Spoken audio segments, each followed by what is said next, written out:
السلام علیکم لسنرز، کیسے ہیں آپ سب؟ احساس محبت بہت ہی رومانٹک اور ایموشنل ناول آپ کی خدمت میں پیش کرنے جا رہی ہوں، تو چلتے ہیں پارٹ نمبر 6 کی جانب۔ ڈاکٹرز نے اشال کا سارا معائنہ کرنے کے بعد آ کر تابش کو بتایا کہ پیشنٹ کا کافی خون بہہ چکا ہے اور ابھی ایک ہی دن ہوا ہے، ان کی ڈیلیوری کو جتنا جلدی ہو سکے خون کا بندوبست کیا جائے۔ تابش یہ سن کر بہت پریشان ہو گیا، وہ فوراً لیبارٹری جا کر 2 بوتلیں خون کی دے آیا اور اسے اس وقت اشال کی جان سے بڑھ کر کچھ بھی ضروری نہیں تھا۔ تابش ڈاکٹر کے پاس گیا۔ ڈاکٹر اشال کو زیادہ چوٹ تو نہیں پہنچی نا؟ اسے کب تک ہوش آ جائے گا؟ تابش نے دھیمے لہجے میں کہا۔ ان کے سر میں بہت گہری چوٹ آئی ہے جس کی وجہ سے ان کا بہت زیادہ خون بہہ چکا ہے اور ان کی بھی کل ڈیلیوری ہوئی ہے۔ ابھی تو ان کے اندر صحیح سے چل پھرنے کی ہمت بھی نہیں آئی تھی۔ یہ کیا ہو گیا ان کے ساتھ؟ مگر ہم اب پوری کوشش کریں گے، اب آپ ان کے لیے دعا کریں پلیز۔ جی ڈاکٹر پلیز، آپ ان کو کچھ نہیں ہونا چاہیے، جتنا بھی پیسہ لگے لگانے کے لیے تیار ہو، مگر ان کو کچھ بھی نہ ہو پلیز۔ تابش نے اداس لہجے میں ڈاکٹر کی منتیں کرتے ہوئے کہا۔ ویسے انہیں یہ چوٹ کیسے آئی؟ پلیز آپ ہمیں صحیح بتائیں، آپ کیا لگتے ہیں پیشنٹ کے؟ ڈاکٹر نے تابش کی طرف حیرانگی سے دیکھتے ہوئے کہا، میرا بہت گہرا تعلق ہے ان کے ساتھ اور میں ابھی صرف اتنا ہی جانتا ہوں کہ ان کے شوہر ان کی سے بچی چھین کر لے گیا ہے اور ان کو دھکا بھی دیا تھا، جس کی وجہ سے ان کے سر میں اتنی گہری چوٹ آئی ہے۔ او سو سیڈ، میں سمجھ سکتا ہوں، مگر آپ فکر نہیں کریں، ہم پوری کوشش کریں گے ان کو ٹھیک کرنے کی۔ ڈاکٹر نے تابش کے کندھے پر ہاتھ رکھتے ہوئے کہا۔ وہ تابش کی یہ بات چین نہیں لینے دے رہی تھی کہ احمد شاہ نے ایسا کیوں کیا اشال کے ساتھ، اور اگر اشال کو کچھ ہو گیا تو میں اس احمد شاہ کو زندہ نہیں چھوڑوں گا۔ تابش نے یہاں وہاں غصے سے دیکھتے ہوئے کہا، اور وہ غصے سے ٹہل رہا تھا۔ جیسے ہی زاویار گھر آیا تو امی سامنے بیٹھی رو رہی تھی، ہر چیز بکھری ہوئی تھی اور وہ گھر کی حالت دیکھ کر ایک دم پریشان ہوا۔ امی بے حال اشال اور ارحا کے کپڑوں کو چوم رہی تھی۔ زاویار امی کو ایسے دیکھ کر ایک دم ڈر گیا تھا اور بھاگتا ہوا امی کے پاس آیا۔ کیا ہوا امی؟ کہاں ہیں آپی اور ارحا؟ وہ بہت پریشانی سے، امی کی آنکھوں میں آنسو نہیں تھم رہے تھے۔ اور امی کچھ بولتی کیوں نہیں ہے؟ آپ پلیز کچھ بتائیں نا۔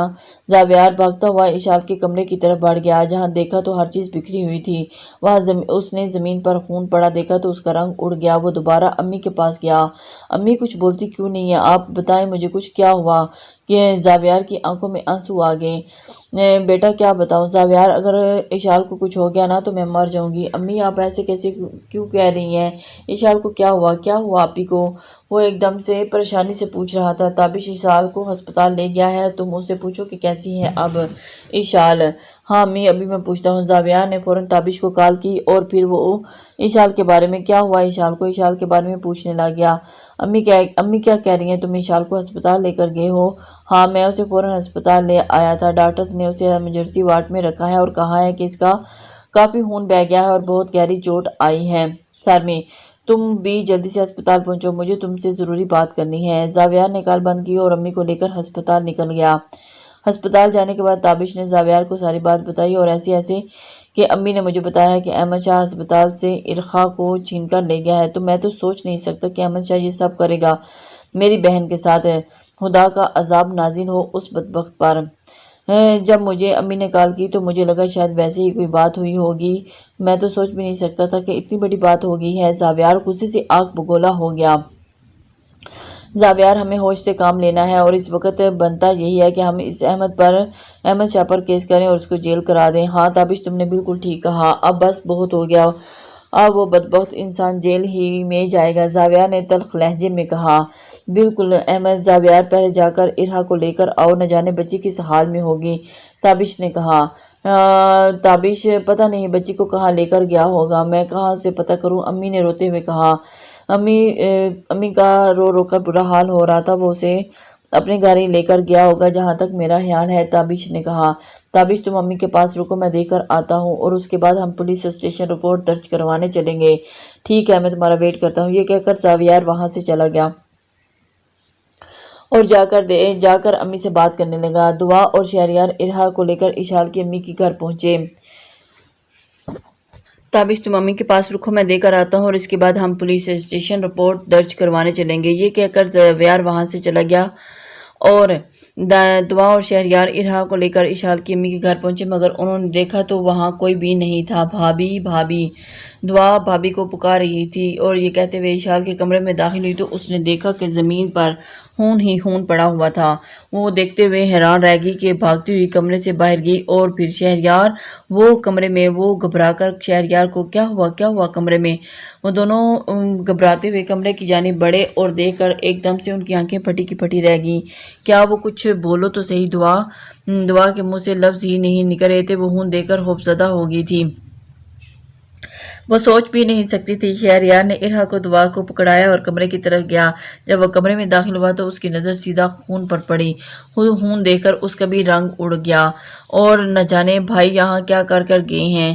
وہ دونوں بہن بھائی بہت پریشان تھے۔ یہ کہہ کر شہریار گھر سے باہر گیا اور دعا بھی ارہا کو لے کر اس کے پیچھے گئی اور دعا گاڑی میں بیٹھو جلدی سے۔ دعا گاڑی میں بیٹھ کے شہریار نے گاڑی میں بیٹھتے ہوئے کہا اور پھر دونوں گاڑی سٹارٹ کی۔ شہریار یہ سب کیسے ہوا؟ کچھ سمجھ میں نہیں آ رہا، تم زاویار سے کال کر کے پوچھو نا، مجھے بہت ٹینشن ہو رہی ہے، بس ایک بار گھر پہنچنے دو مجھے دعا، پھر میں دیکھتا ہوں۔ شہریار غصے سے لال پیلا ہو گیا تھا، وہ فل سپیڈ میں گاڑی دوڑاتا ہوا گھر کی جانب بڑھا۔ گھر پہنچتے ہوئے اس نے دیکھا کہ زاویار بھی گاڑی سے اتر کر ان کے گھر کے اندر گیا تھا۔ جیسے ہی وہ گھر میں پہنچے تو آگے وہ جلدی سے گاڑی اتر کر زاویار کے پیچھے بھاگتا ہوا گیا۔ زاویار اندر جا کر زور زور سے احمد شاہ کو آوازیں دینے لگا۔ احمد شاہ کی امی کمرے سے نکل آئی۔ کیا مس ہے تمہیں، کیا مس ہے، تم کیوں چیخ رہے ہو؟ کہاں ہے احمد شاہ اور کہاں ہے ارہا؟ یہاں نہ ہی ارہا ہے اور نہ ہی احمد شاہ۔ اور امی نے تلخ لہجے میں کہا، میں آپ سے کہہ رہا ہوں کہاں ہے ارہا؟ ارہا کو دعا اور شہریار اشال کے پاس لے گئے ہیں، جانتی بھی ہیں آپ اشال کس حالت میں ہیں اس وقت۔ اتنے میں زاویار اور دعا سامنے سے داخل ہوئے۔ یہ رہی ارہا، شہریار نے زاویار سے کہا۔ دعا نے زاویار سے کہا۔ زاویار جلدی سے دعا کی جانب بڑھا اور ارہا کو پکڑ کر اسے چومنے لگا۔ زاویار، ہم ابھی تمہارے گھر سے ہو کر آ رہے ہیں، وہاں تو کوئی بھی نہیں ہے، اور بھابی کے کمرے میں وہ خون کیسا ہے؟ شہریار نے حیرانگی سے کہا۔ تمہارے بھائی احمد شاہ نے میری بہن کو دھکا دیا اور اس کے سر بیٹ کی نوک لگی ہے، اور جس کی وجہ سے اس کا خون کافی بہہ چکا ہے اور وہ ہوش میں نہیں آ رہی۔